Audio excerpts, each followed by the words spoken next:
사운드 트랙.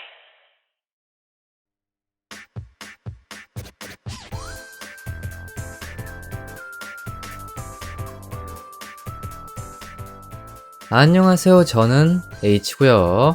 여러분이 듣고 계시는 이 라디오 방송은 사운드 트랙입니다.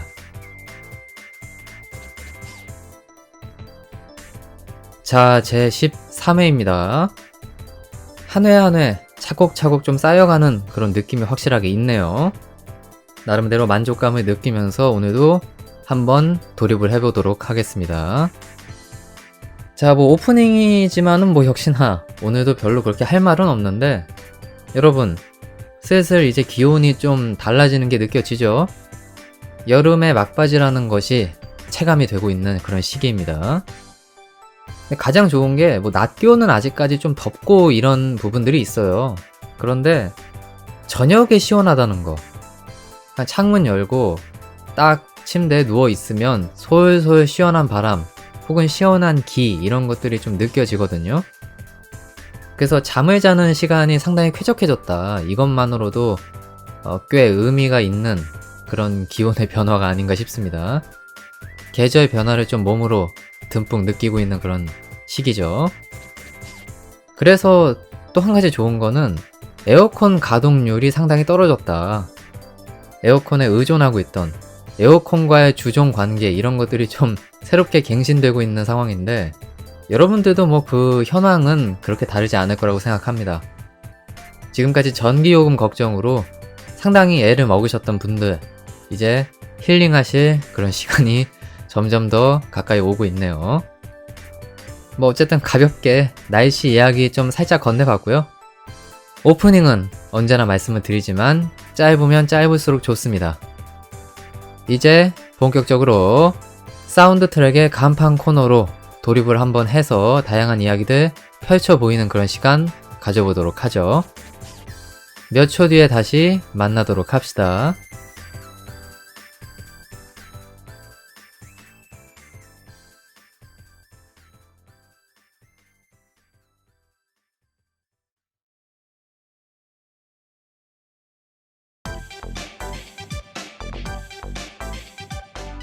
꿀 같은 날에는 꿀꿀한 작품 어떠신지요? 리뷰 비스무리한 그것, 사운드 트랙의 꿀잼 셀렉트 시간입니다.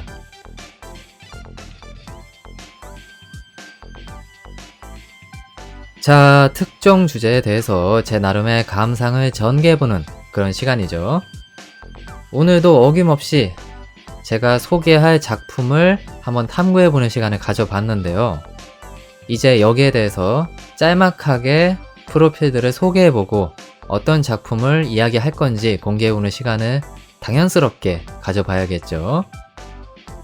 자, 제가 저번 회차 엔딩을 확인해보니까 예고 드렸던 장르가 있었습니다.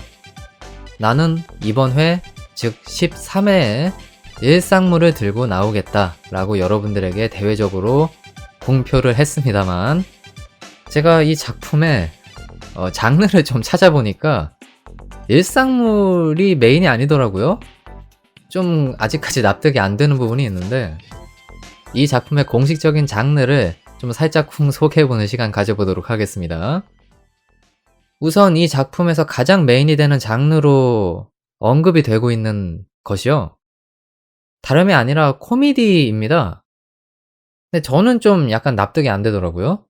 이 작품이 물론 코믹 요소가 있는 그런 종류의 작품인 건 사실인데, 그렇다고 해서 일상보다 더 앞에 둘 정도로 코미디의 요소가 강했나? 이거는 좀 납득이 안 되는데, 어쨌든 가장 메인으로 두고 있는 장르가 코미디인 것 같고요. 그 다음에 이제 서브 장르 비스무리하게 들어가 있는 것이 일상물로 표기가 되어 있더라고요. 근데 저는 개인적으로 코미디, 일상물 둘 다 납득할 수 있는 부분이 있습니다. 순서를 제외하면 납득할 수 있는 부분이 충분히 있는데, 단지 하나를 더 좀 추가하고 싶은 생각이 들어요. 바로 힐링 내지는 치유, 이런 장르를 좀 버무려 놓고 동일선상에 놓고 싶은 그런 생각이 드는데, 이 작품을 보시면요, 진짜 그런 느낌이 확실하게 강합니다. 그냥 뭔가 걱정이 있고 아, 이 세상 참 일이 안 풀리는 것 같아 라는 느낌이 드시면 이 작품을 감상을 꼭 해보세요. 그냥 보고 있는 중간중간마다 세상 걱정이 싹 사라집니다. 그런 아주 의미가 깊은 작품이다. 이렇게 좀 말씀을 드리고 싶습니다. 자, 그래서 장르에 대한 이야기는 좀 길게 말씀을 드렸는데, 그러면 이제 본격적으로 이 작품이 어떤 소재를 다루고 있는 작품인가? 거기에 대해서 좀 말씀을 드려봐야겠네요. 이 작품의 소재는요, 고아 소년이 대저택에서 메이드를 하게 되었다라고 하는 그런 스토리라인을 담고 있는 작품입니다. 아, 자, 제가 왜 웃고 있냐면요. 지금 현재로서는 좀 말씀드리기가 조금 미묘하고요. 조금 이따 작품에 대해서 다 밝히고 난 이후에 조금 더 첨언을 해 보도록 하겠습니다. 뭐 그렇게 알고 계셔 주시면 감사하겠습니다. 자, 그러면 이제 본격적으로 작품을 공개해 보도록 하겠습니다. 꿀잼 셀렉트. 이번 회 주제는 그렇지만 하나도 외롭지 않았어. 애니메이션 소년 메이드입니다.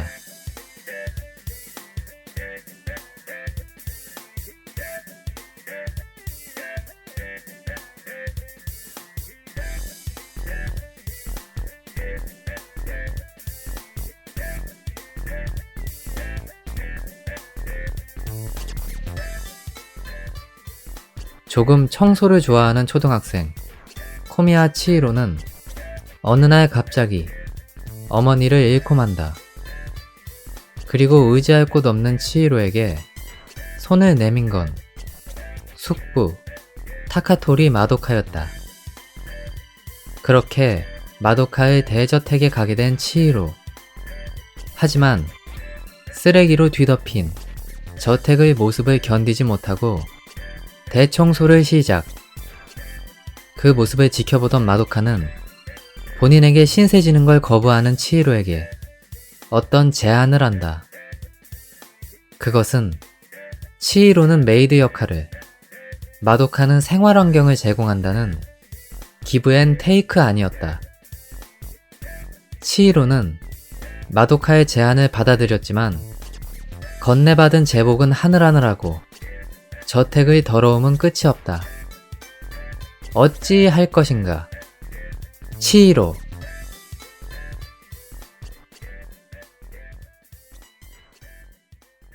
자, 상당히 요망한 제목을 가지고 있는 작품이죠. 소년 메이드입니다. 아마 이 작품에 대해서 전혀 모르시는 분들은 제목을 딱 보자마자 아니 이거 뭐 약간 좀 야리꾸리하고 이상한 작품 아니요? 이런 생각을 딱 하실 텐데 실제 작품의 내용은 전혀 그런 것과 관련이 없고요. 어찌 보면 상당히 평화로운 그런 패턴들이 쭉 이어지는 그런 종류의 작품이라고 생각하시면 될 것 같습니다. 근데 아마 소년 메이드라고 하면은 여러분들의 머릿속에 떠오르는 어떤 특정 작품이 있을 거예요. 제가 뭐라고 구체적으로 얘기는 하진 않겠지만은 그렇고 그런 작품 중에 비슷한 제목을 하고 있는 작품이 하나가 있거든요. 그거를 떠올리신 분들 헷! 그러지 마시기 바라겠습니다. 자, 그러면 여기까지 한번 좀 놀려보는 시간을 잠깐 가져봤고요. 이제 이 작품에 대한 저의 대략적인 감상 우선적으로 말씀을 드려보는 그런 시간 가져볼게요. 우선 이 작품을 딱 보고 나서 제가 느꼈던 게 아, 이 작품도 약간 그런 종류의 작품이랑 비슷한 패턴을 가지고 가는구나 라는 생각을 했었거든요. 그것이 무엇이냐면 제가 설명을 하기 이전에 작품들을 조금 약간 나열을 해볼게요. 첫 번째로 떠오르는 작품 코토 우라 양. 두 번째 하야테처럼. 이 작품들이 가지고 있는 패턴이 무엇일까요? 아주 공통적인 건데 해답을 공개하면요. 첫 회 혹은 초반부에 주인공이 감당하기 어려울 정도의 불행 혹은 시련을 줌으로써 이 작품을 감상하는 시청층의 포커스를 확 땡겨오는 그러한 효과를 노리는 아주 대표적인 작품들이라는 거죠.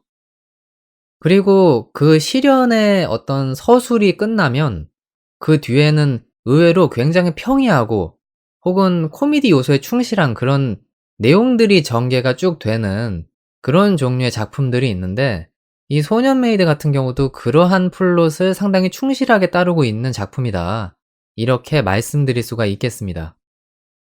그 점이 일단 저한테 있어서는 가장 좀 두드러지게 나타났던 포인트였고요. 그리고 또 한 가지가, 이 작품의 등장인물의 구성 내지는 작품의 패턴들을 좀 생각해 봤을 때 사실 '남성향 작품보다는 여성향 작품에 더 걸맞는 작품이다.' 이렇게 말씀드릴 수가 있거든요. 우리가 알고 있는 일상물 내지는 힐링물의 보통의 주인공들은 사실 여성 캐릭터를 내세우는 경우들이 많고, 또 남성 시청층이 그런 작품들을 상당 부분 소모하는 것도 사실이거든요. 근데 이 작품 같은 경우는 작가가 여성일 것 같아요, 아무래도. 그래서 그런지 남성 캐릭터들이 거의 대부분의 선봉에 서서 이야기들을 끌어나가는 그런 역할을 하고 있고요. 주인공도 남자고 주인공의 주변에 있는 측근들도 거의 남자로 구성이 돼 있습니다. 물론 그렇다고 여성 캐릭터가 등장하지 않는 건 아닙니다. 여성 캐릭터들도 상당 부분 많이 등장을 하는데, 어쨌든 주로 우리 눈에 밟히는 그런 캐릭터들은 대부분 남자 캐릭터이기 때문에 그 점을 간과할 수 없다라고 말씀을 드립니다. 하지만 남자분들이 봐도 그렇게 불쾌할 만한 포인트는 별로 없습니다. 노리고 만든 종류의 작품이 아니고, 또 진한 어떤 뭐 커플링이라든가 그런 종류의 장면이 나오는 작품도 아니기 때문에 생각보다 굉장히 편안하게 남성분들도 감상을 할 수 있는 작품이다, 이렇게 추가적으로 첨언을 드립니다. 저는 개인적으로 꼭 이 작품을 감상하셨으면 좋겠다라는 생각이거든요. 뭐 아까도 제가 꿀잼 셀렉트 인트로 하면서 말씀을 드리긴 했지만, 이 작품을 보는 중간에는 그냥 세상 걱정이 없었어요. 되게 평화로운 느낌이었고 보면서 힐링도 되는 느낌이었고, 그런 아주 평화로운 작품이고 사람의 그런 감성을 자극하는 측면도 있기 때문에 제 취향에는 상당히 걸맞았던 작품이었다. 그렇기 때문에 대외적으로 좀 추천을 드리고 싶다는 생각이 듭니다. 자, 어쨌든 이 정도로 제가 작품에서 느꼈던 대략적인 감상에 대해서 살짝쿵 말씀을 드려 봤고요. 이제 제가 이 작품에서 어떠어떠한 포인트들에 반응을 했었는지, 그 부분들을 조금 더 섬세하게 여러분들에게 브리핑해 보는 시간을 가져보도록 하겠습니다. 자, 그러면 이제 본격적으로 포인트 설명회를 시작해 보도록 하죠. 자, 제가 선택한 첫 번째 포인트입니다. 한번 제목을 이렇게 정해 봤습니다. 안녕. 사실 저는 이 애니메이션을 처음 딱 봤을 때는 이 부분이 감이 안 왔었거든요. 그런데 두 번째 보면서 여러분들에게 어떤 내용을 좀 말씀드리면 좋을까 찾아보던 와중에 이 작품의 가장 중심이 되는 그 부분이 무엇인지 좀 캐치가 그때서야 좀 되더라고요. 뭐 마도카랑 치히로가 짝짝꿍하면서 가족으로 거듭나는 것도 그 부분이라고 할 수 있겠지만은, 가장 중요한 이 작품의 중심 주제라고 할 수 있는 것이 긴 호흡으로, 조금 긴 호흡으로 엄마를 떠나보내는 이야기이지 않나 하는 그런 생각을 했거든요. 이것이 이 작품을 관통하는 가장 중요한 주제다, 이런 생각을 했는데, 이제 여기에 대해서 살짝 좀 첨언을 드리면서 여러분들의 이해를 높여보도록 하겠습니다. 우선 작품에 등장하는 치히로의 엄마, 즉 치오라고 하는 캐릭터는 신부전으로 인해서 갑작스럽게 생을 마감하게 됩니다. 근데 보통의 경우면 이러한 상황일 때, 게다가 홀 어머니였으니까 자식인 치히로, 6학년짜리 그 남자아이가 가질 심적인 충격이라고 하는 것은 상당할 것이거든요. 근데 작품의 초반부를 보면 태연해요.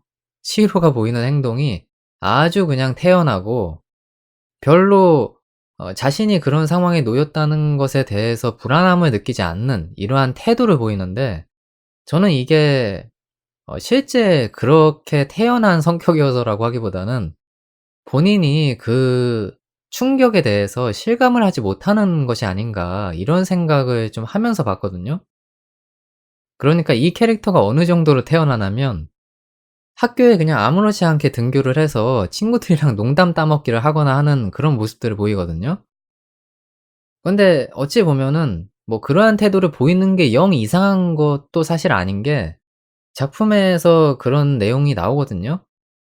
치히로의 엄마는 돈을 벌어야 되는 입장이기 때문에 거의 대부분의 시간을 밖에서 일을 하면서 보냈고, 치히로는 그러한 생활 패턴을 갖고 있기 때문에 본인이 자립심을 키워서 밥을 하든지 청소를 하든지 빨래를 하든지 하는 그런 상황에 놓여 있던 캐릭터였다는 거죠. 그래서 어머니에게 의지하는 그런 생활을 많이 보이지 않았던 캐릭터였으니까 그 부분들이 조금 더 충격이 덜하게 오는 그런 맥락으로 작용할 수는 있겠다는 생각이 드는데, 작품을 좀 보다 보면은 그렇지 않다는 거를 우리들이 느낄 수 있어요.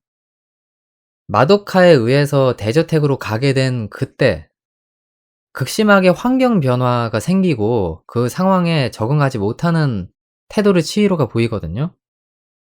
그리고 이제 그때서야 어머니를 그리워하는 모습을 보이고 눈물을 훔치는 이러한 표현들이 나온다는 것이죠.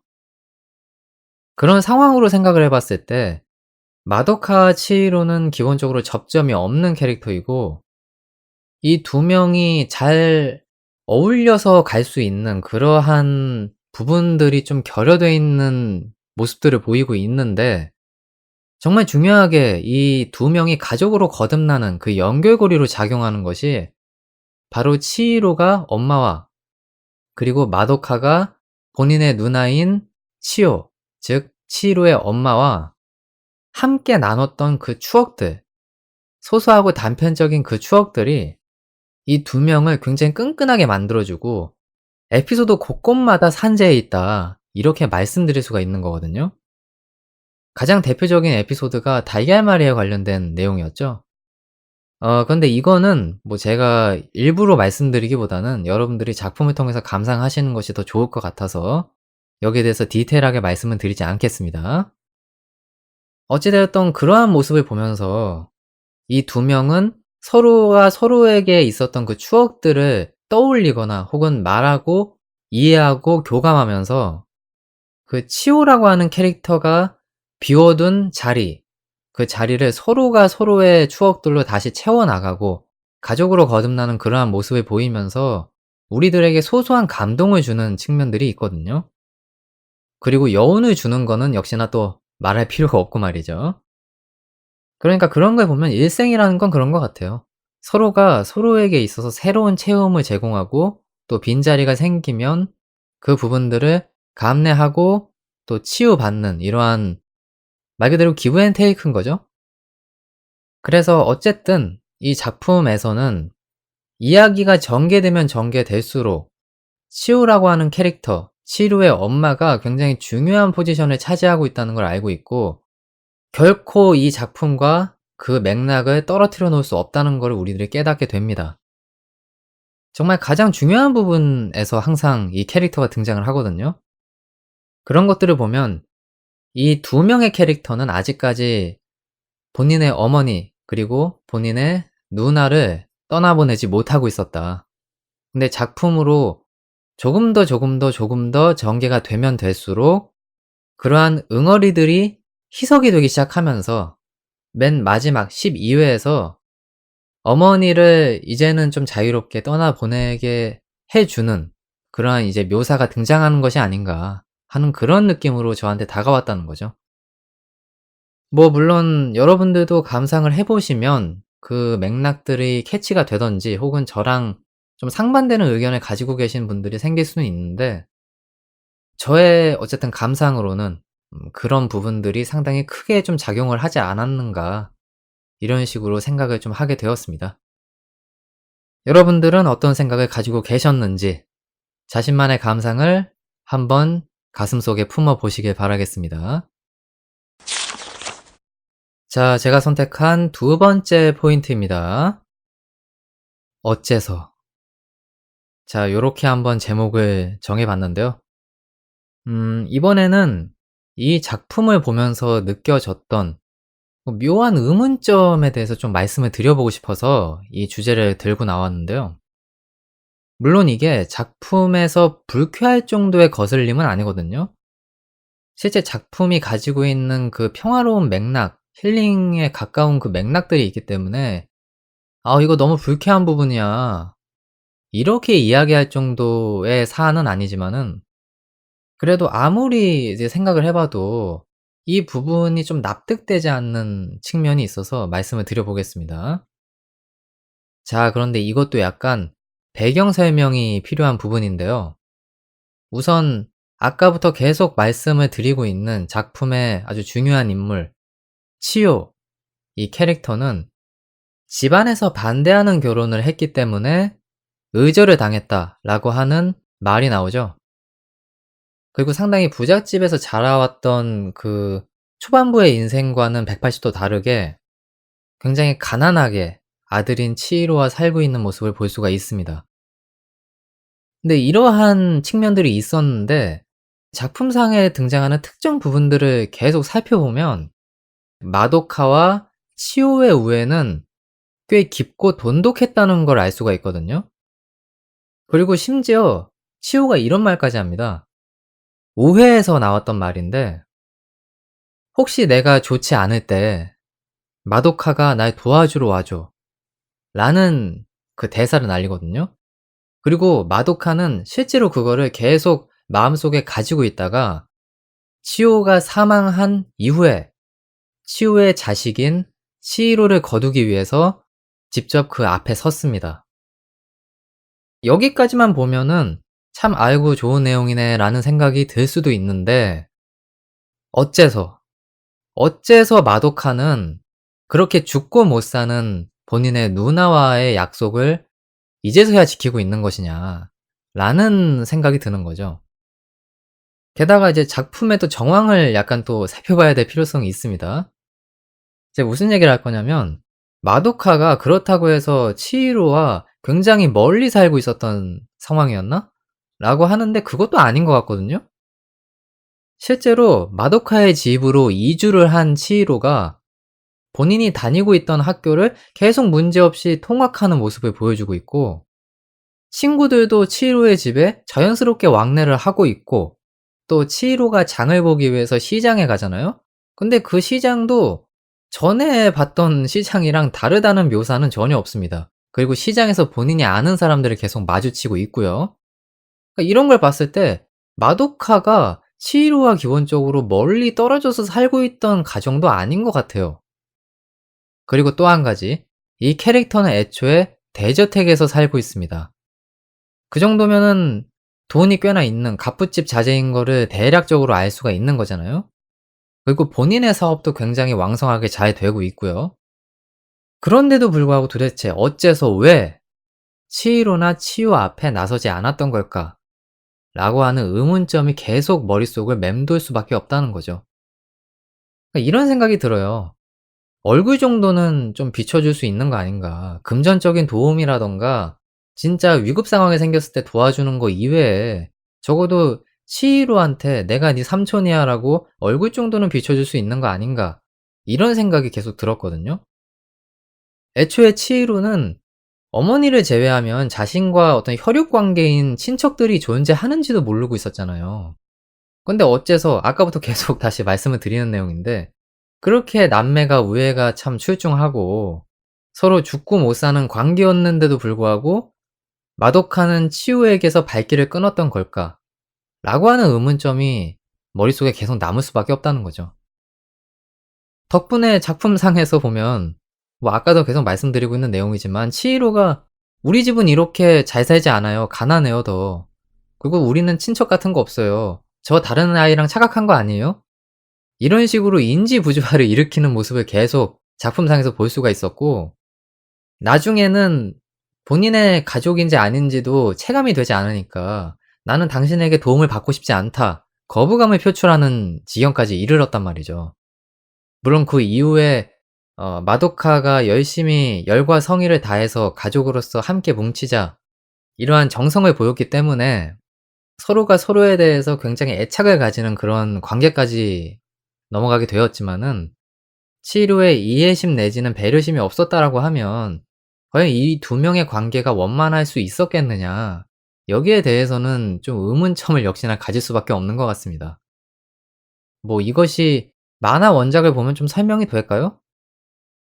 좀 미지수여서 잘은 모르겠는데 어찌 되었든 간에 이 부분을 짚고 넘어가지 아니할 수가 없었다. 이렇게 말씀을 좀 드려봅니다. 여러분들의 생각은 어떠신지요? 자, 제가 선택한 마지막 포인트입니다. 마지막 포인트의 제목은 요렇게 정했습니다. 할머니? 이 작품을 보신 분들이면요. 아마 저랑 비슷한 부분을 다 찝지 않을까 싶은데, 할머니 있잖아요. 치히로의 할머니요. 이 캐릭터가 과연 선역인가 악역인가? 여기에 대해서 좀 의구심을 품으시는 분들이 분명히 계실 거라고 봅니다.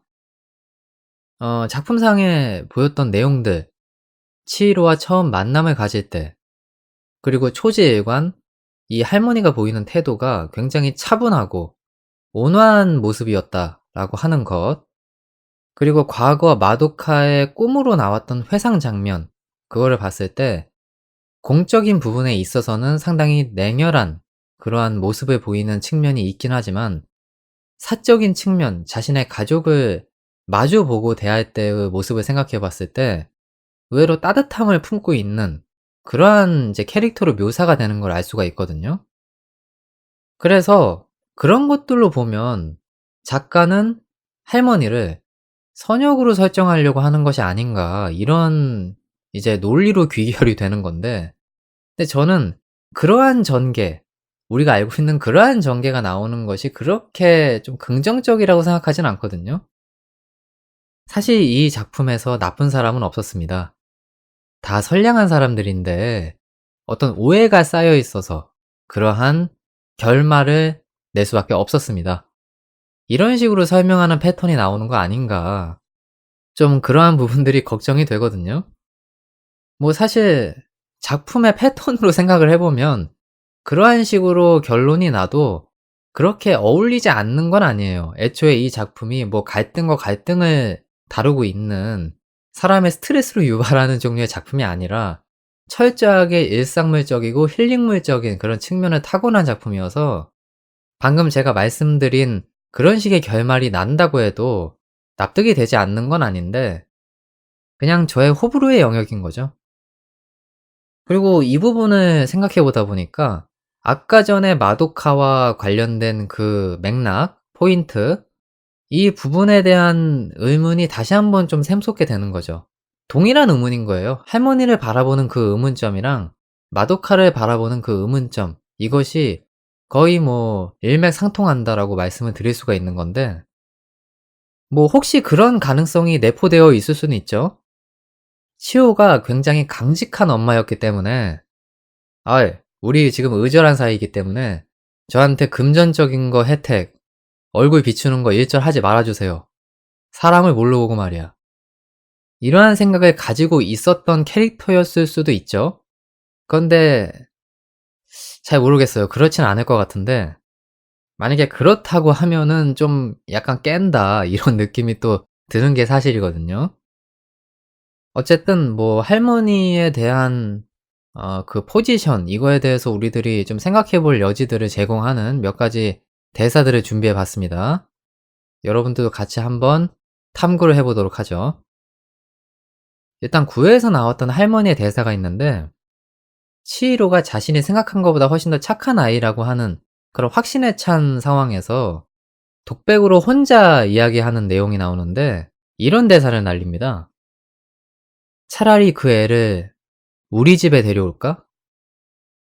근데 이거는 지금까지 얼굴 한 번 비친 적 없는 할머니가, 심지어 마도카가 그 아이를 거두었다는 걸 알고 있는데도 불구하고 자신의 집으로 데려올까? 착한 아이를 낳았네? 이런 식으로 얘기를 한다는 것 자체가 좀 '염치가 없는 거 아닌가.' 이런 생각이 들기도 하거든요. 그리고 너무 좀 자기중심적인 사고로 치료에 대한 양육에 관련된 것들, 이런 것들에 접근하는 것이 아닌가, 이런 생각이 좀 들어서 약간 제 입장에서는 미묘하게 바라볼 수밖에 없었던 대사였고요. 그 다음에 치히로가 할머니의 정체를 알게 되었던 그 대망의 10회에서 나왔던 대사. 엄마가 딸의 무덤에 오는 게 이상해? 이런 대사를 날리거든요. 근데 이것도 역시나 좀 염치가 없는 거죠. 애초에 본인이 의절의 주체였는지까지는 아직 잘은 모르겠지만 부모로서 딸이 본인의 생각과 맞지 않는다고 해서 의절을 시킨 어쨌든 그런 집안에 속해 있는 일원이잖아요. 그런데 이제 와서 본인이 뭐 참배를 한다던가 이러한 모습을 보이는 것이 그렇게 긍정적으로 비춰지진 않는다. 다들 아마 그렇게 생각은 하셨을 거예요. 물론 뭐 다른 감성으로 이해하신 분들도 분명히 계시겠지만 말이죠. 그래서 저는 이러한 모습들을 봤을 때 역시나 이 할머니가 좀 자기중심적이고 어찌 보면 개인주의를 넘어서 약간 이기주의적인 측면을 가지고 있는 캐릭터일 수도 있겠다. 이런 생각을 좀 느끼게 되는 측면이 있긴 한데 뭐 너무 그거는 확대 해석을 하는 걸 수도 사실 있긴 해요. 다만 할머니가 뭐 그 정도까지는 확대 해석일지라도 좀 어느 정도 고압적인 분위기를 풍기는 그러한 캐릭터로 설정돼 있는 거는 맞긴 맞는 것 같다. 라고 하는 그런 정황 증거들이지 않나 하는 생각이 드네요. 뭐 어찌 되었던 결론을 말씀드리면 저는 할머니가 선역이라고 해도 불만은 없을 것 같긴 한데 그래도 그런 식으로 결론 내는 거는 조금 미묘하게 받아들일 만한 사람들이 많지 않을까 요런 생각을 가지고 있긴 합니다. 어쨌든 뭐 그러려니 하고 받아들이렵니다. 자, 그럼 이제 슬슬 이쯤에서 꿀잼 셀렉트를 마무리 지어 봐야 될 때가 온 것 같네요. 제가 오늘 가지고 온 세 가지 주제 괜찮았나요? 사실 일상물에서 이런 것들을 하나하나 찾아보는 것도 꽤 재미 중 하나예요. 평이한 이야기들로 구성이 돼 있다고 해서 이런 특정 포인트들이 존재하지 않는 건 아니거든요. 그래서 이런 것들에 대해서 좀 생각을 해보는 시간들이 꽤나 값진 거 아닌가 하는 그런 생각을 합니다. 자, 그러면 저는 다음 코너를 준비하는 그런 시간을 거치고 곧바로 찾아뵐 테니까요. 잠시만 기다려 주시길 바라겠습니다. 저는 그럼 머지않아 곧 다음 코너로 다시 찾아뵙도록 하겠습니다. 사운드 트랙.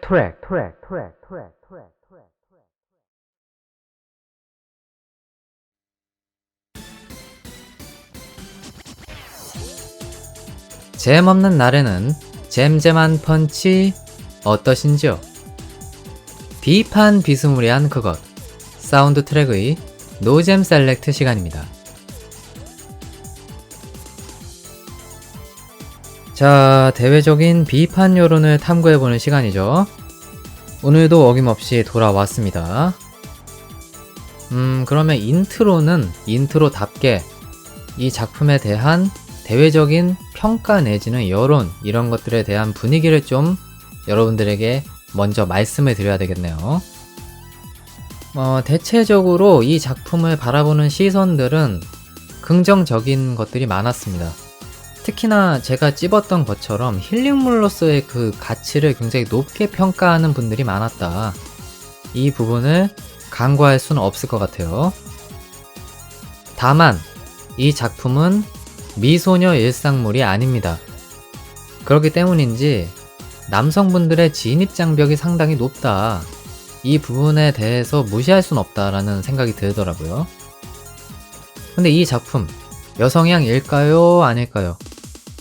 저는 다 보고 나서 들었던 생각이 등장인물의 구성은 그렇게 느낄 수 있는데 실제 내용을 보면은 딱히 그런 느낌으로 해석이 되진 않거든요.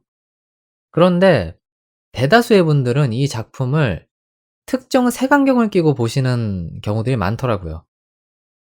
그리고 제가 거기에 대해서 좀 씹고 뜯고 맛볼 만한 여론을 하나 들고 오긴 했습니다. 그래서 그거를 조금 이따가 말씀을 드려보는 시간을 갖겠습니다. 자, 그러면 인트로는 이 정도에서 마무리 지어보도록 하겠고요. 이제 본격적으로 여러분들의 여론을 살펴보는 시간 가져보도록 하겠습니다.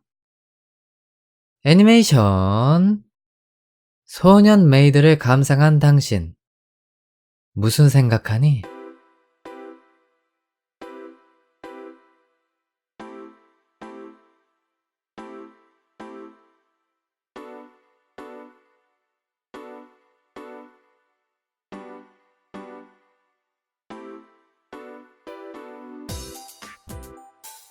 다이나믹 노동.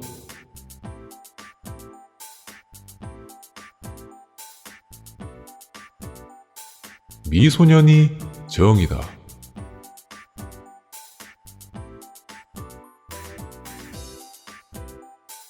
웜에 밋밋한 거.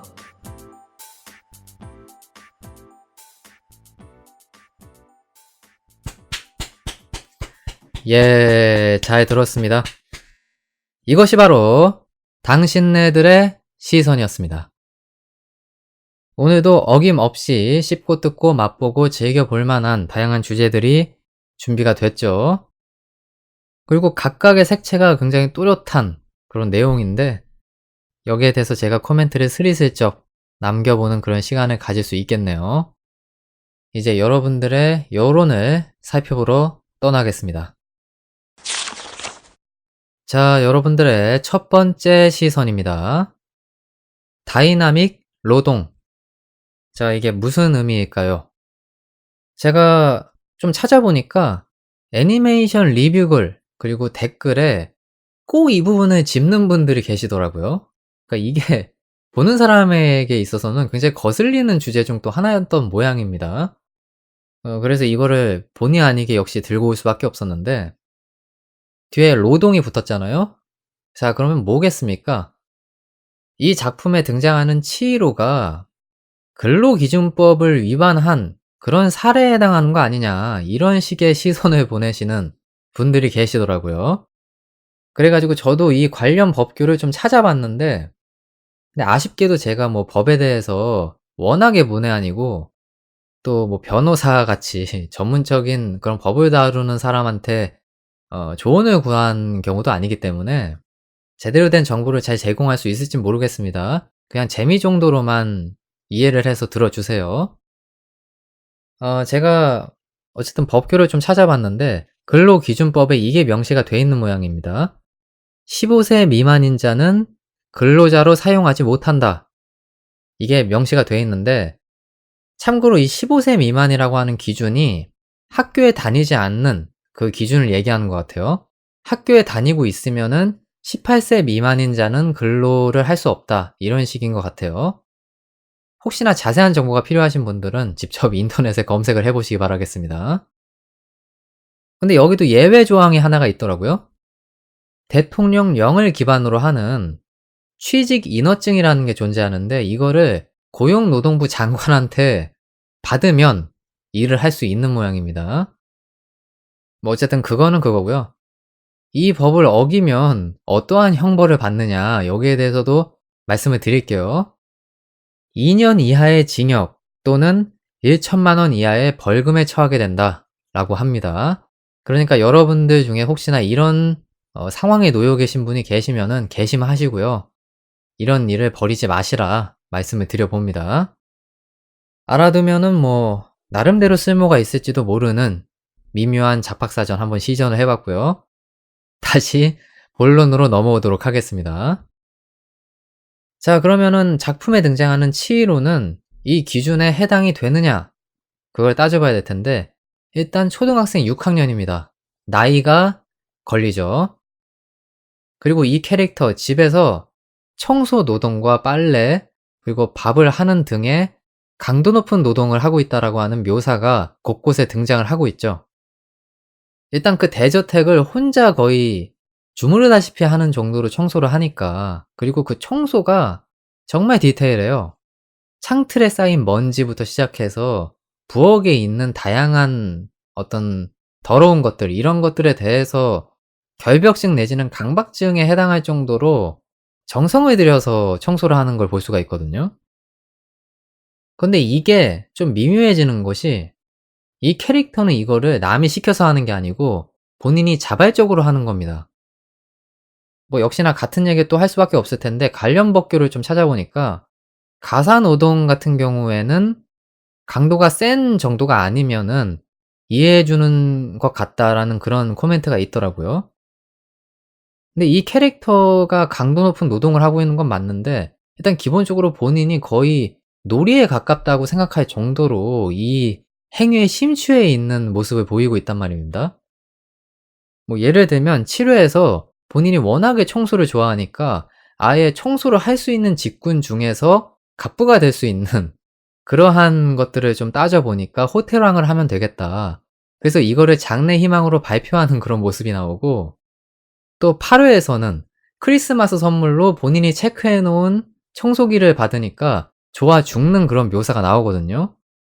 그래서 이런 것들을 따져 봤을 때 이 캐릭터는 확실하게 즐기고 있는 것이 맞다. 이러한 결론에 도달할 수밖에 없습니다. 근데 여기서 따지고 보면 또 한 가지 미묘한 것이 등장을 하죠. 그러면 즐기니까 그냥 방치해도 되는 거냐?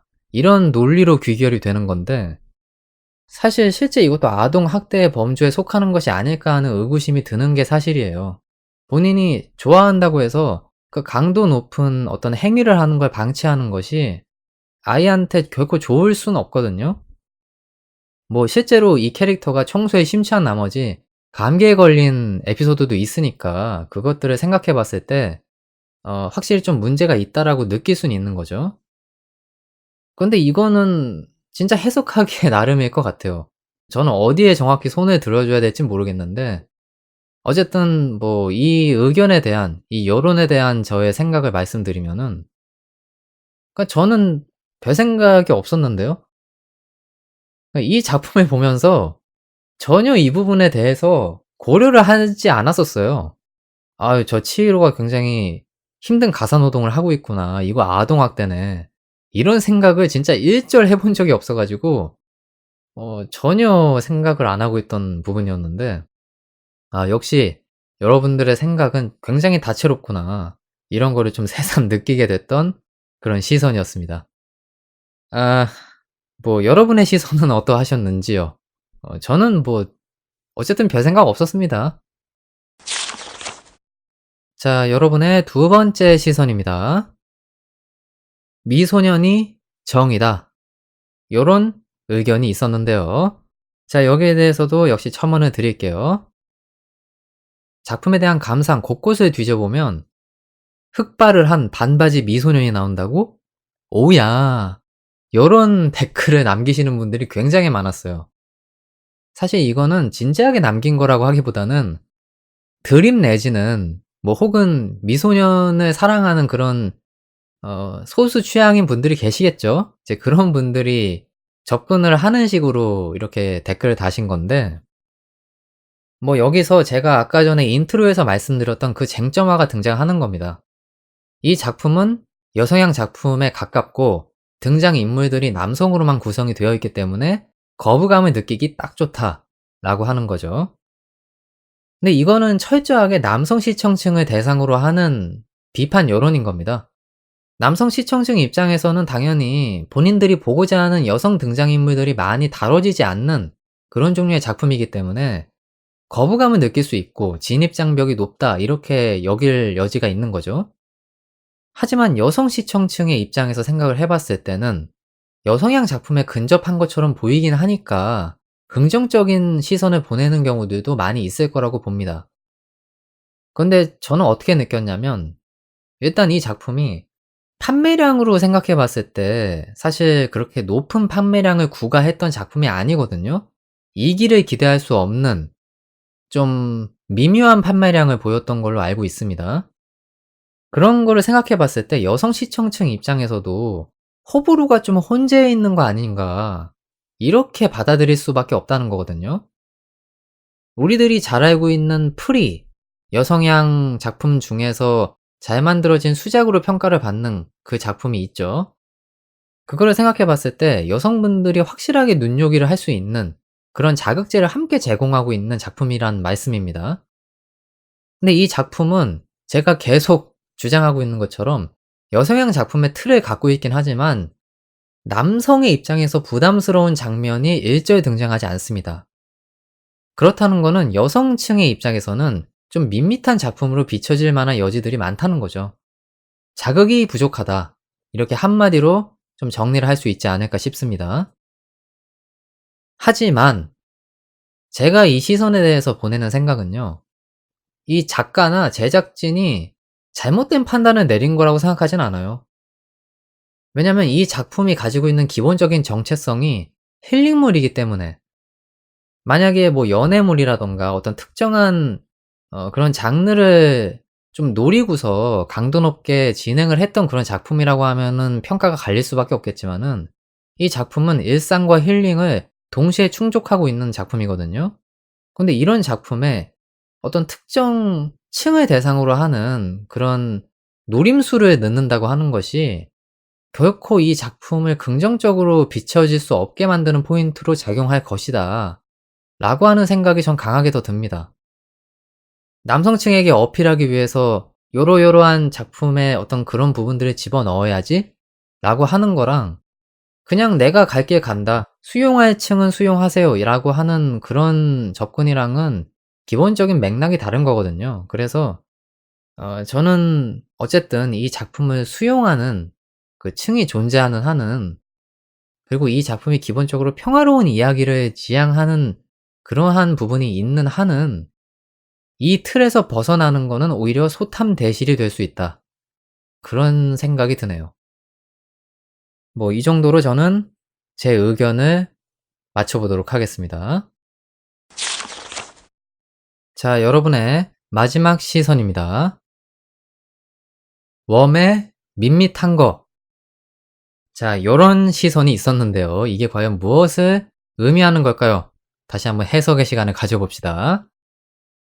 자, 이 의견은 두 가지가 대립하는 거라고 볼 수가 있겠습니다. 한 가지는 그냥 별 특색이 없다, 라고 하는 의견이 있고요. 그리고 또 한 가지는 어떤 내용이 있었는지 구체적으로 잘 기억이 안 나는데 어쨌든 나는 재밌게 봤다, 라고 하는 그 의견들이 이제 갈리는 걸 얘기하는 거거든요. 근데 이 두 가지 의견이 뭐 재밌든 재미없든 결국에는 귀결되는 것이 밋밋하다는 거잖아요. 이것이 우리들이 좀 생각해 봐야 될 여지가 있는 부분이라고 생각을 하는데요. 이건 쉽게 얘기했을 때 힐링몰이 가지고 있는 고질적인 문제점이다, 그거를 우리들이 이런 식으로 표현하는 것이다, 라고 느꼈습니다, 저는. 왜냐면 소년 메이드와 같은 일상물 내지는 힐링물, 이러한 작품들은 아주 평이한 내용들이 거의 대부분의 이야기의 중심을 차지하고 있거든요. 그리고 그러한 작품들은 말 그대로 밋밋하다는 느낌을 주게 되는 측면이 있고, 흥행을 하기가 쉽지 않습니다. 사람들은 임팩트 있는 어떤 특정 스토리라던가 갈등, 설정, 이런 것들을 원하는 경향이 있거든요. 그래서 이 작품에 대한 흥행, 제가 아까 전에 대략 말씀을 드리긴 했는데 이게 구체적인 판매량 수치인지는 모르겠는데 평균 한 600장대라고 언급을 해 놓은 내용이 있어서 일단 이거를 말씀을 드려 보겠습니다. 뭐 이러니 저러니 해도 흥행했다라고 보기는 조금 힘든 그런 아주 애매모호한 판매량이죠. 하지만 이런 작품들이 우후죽순으로 계속 나오는 이유는 있어요. 이게 음식으로 비유를 하자면 간이 삼삼하게 밴 그런 음식에 해당한다고 볼 수가 있거든요. 자극적인 맛이라던가 임팩트 있는 그런 맛을 제공하는 음식은 아니지만 삼삼한 음식, 이런 것들에 대해서는 분명하게 수요층이 존재하는 게 사실이거든요. 다만 메이저의 그 반열에 올리기는 힘들다, 이것이 전반적인 여론이 아닐까 싶습니다. 아까 전에 말씀을 계속 드렸던 것처럼 평이한 내용들, 평화롭고 밋밋한 그런 내용들이 거의 대부분을 차지하고, 사람과 사람 간의 갈등이라고 하는 부분도 일상물에서는 그렇게 많이 다뤄지지 않고 짧게만 다뤄지고 그냥 다음으로 넘어가는 경우들이 많거든요. 그렇기 때문에 사람들이 생각하는 그런 종류의 어떤 임팩트 있는 스토리를 제공하기 위해선 일상물이라고 하는 범주 내에서는 메이저 반열로 올릴 만한 그러한 소재를 찾기가 좀 어렵기 때문에 다른 장르로 이제 이동을 해서 실제 그런 장르들이 빛을 발하는 경우들이 많죠. 뭐 모험물이라던가 스포츠물, 액션, SF, 요런 장르들 말이죠. 게다가 이 작품을 다시 한번 얘기하지만 밋밋하다고 볼 수밖에 없는 것이, 견인할 수 있는 화력이라고 하는 부분도 좀 결여돼 있는 것이 사실이긴 해요. 뭐 예를 들면 소년이 메이드화 된다라고 하는 그 소재 자체가 좀 다채롭게 보이는 측면이 있을진 몰라도 기본 플롯, 소년이 어머니나 혹은 가족을 잃고 어렵게 생활을 할 운명이었는데 귀인을 만나서 잘 살게 되었다라고 하는 그 스토리가 기반에 깔려 있는 거잖아요. 그렇기 때문에 그러한 시선으로 보면 평이한 스토리죠. 뭐 그렇다고 해서 장소가 특별한 것도 아니지 않습니까? 그냥 일본에서 흔하게 보이는 마을의 어떤 전경을 다루고 있는 작품이기 때문에 그 부분도 충족이 되지 않는 부분이 있고, 또 이제 남성 시청층에게 대입을 해 봤을 때 아까 두 번째 파트랑 거의 비슷한 내용인데 미소녀가 그렇게 비중을 차지하는 작품도 아니죠.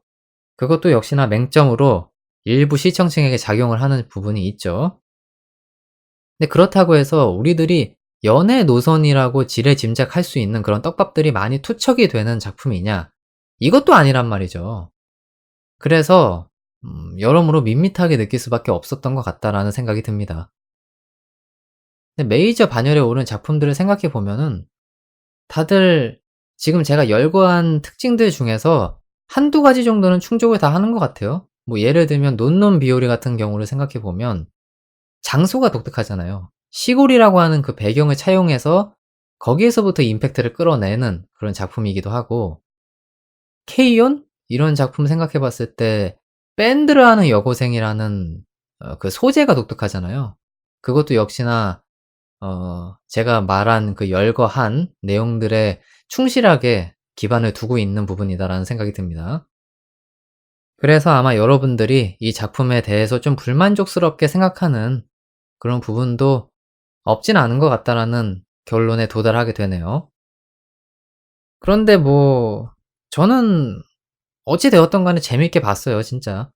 재미있게 봐 가지고 사실 이런 여론들을 다루는 것이 좀 탐탁치 않은 부분도 있긴 합니다. 제가 보는 눈이 다른 사람이랑 약간 다른가? 이런 생각을 하게 됨과 동시에 다른 사람들도 이 작품을 좀 세세하게 들여다보면 분명히 재밌다라고 느낄 만한 여지들이 있을 텐데 그 부분을 좀 찾아주지 못한다는 것에 대한 약간의 서운함? 그런 것들이 좀 있을 수는 있겠네요. 어쨌든 저는 이 정도로 노잼 셀렉트를 맞춰보도록 하겠고요. 여러분들이 재미나게 보여주셨던 시선 잘 활용을 해서 라디오에 소개를 한 것 같습니다. 그러면 이제 슬슬 어김없이 엔딩으로 찾아뵈야겠죠? 엔딩에서 마저 못다한 이야기들 살짝쿵 해보고 마무리 지어보도록 하겠습니다.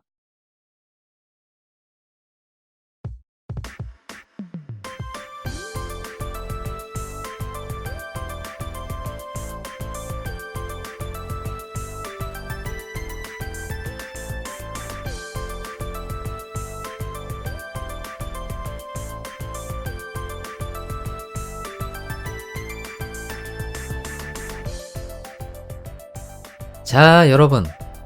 라디오 재미있게 잘 들으셨나요? 이제 엔딩입니다.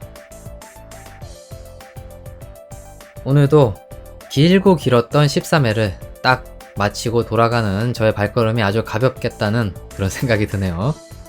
물론 집에서 녹음하고 있지만 말이죠. 근데 녹음 중간에 좀 당황했어요.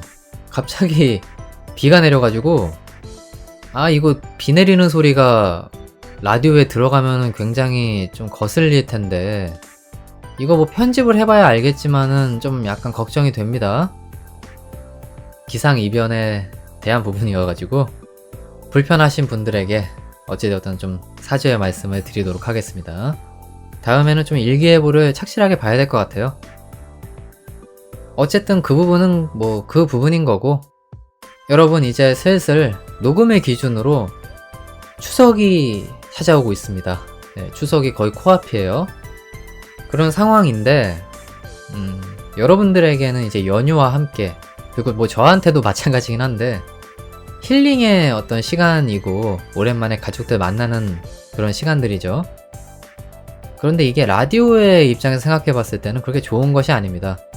제가 평소에 원래는 토요일에 녹음을 했다가 일정을 좀 바꿔서 다른 날 녹음을 하고 있거든요. 근데 애석하게도 추석이 꽤 길고 또 제가 녹음하는 날이랑 겹쳐요. 그래서 이걸 어떻게 해야 될지 좀 막막한 부분이 있거든요. 아마 좀 녹음 일정에 차질이 생길 것 같다는 생각이 들긴 드는데 뭐 아직까지는 잘 모르겠습니다. 그리고 이 라디오가 추석 전에 올라올지 이후에 올라올지도 전 잘 모르겠어요, 솔직히. 편집을 해봐야 알 수 있는 부분이어가지고 확답을 드릴 수가 없는데 뭐 나중에 추석 이후에 올라가면은 좀 뒷북인 내용이 되겠죠. 약간 좀 겸연 쩍겠네요. 뭐 어쨌든 그런 걱정이 좀 동반되어 있습니다.